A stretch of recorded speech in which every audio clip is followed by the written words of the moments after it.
Depuis le 29 janvier 2025, date officielle de la mise en circulation du passeport AES, le gouvernement du Mali est à pied d'œuvre pour le respect des normes édictées en matière de circulation. De nos jours, toutes les chancelleries ont reçu la notification relative au passeport AES. Pour plus de précision, écoutez le colonel.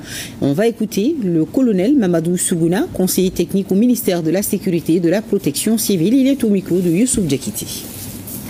Depuis le mois de novembre, suite à la validation des spécifications techniques harmonisées par les ministres en charge de la sécurité de l'AES, nous sommes allés vers la version AES de nos passeports ordinaires de service et diplomatiques.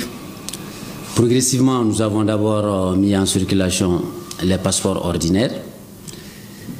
Ensuite, nous sommes passés au passeport diplomatique et de service. C'était facile de migrer vers ces versions AES parce qu'il s'agit du passeport biométrique du Mali issu du contrat de 2015.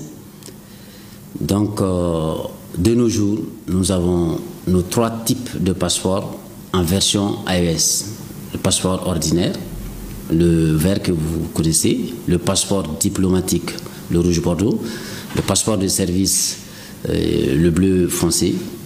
Donc ces passeports sont actuellement produits chez nous et nous sommes à plus de 20 000 passeports déjà personnalisés et délivrés.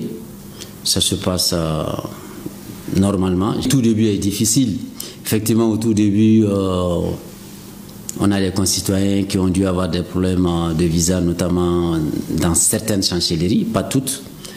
Et je vais vous expliquer. Vous savez, quand on produit un nouveau passeport ou quand on apporte des modifications à un passeport, il y a des formalités à le faire.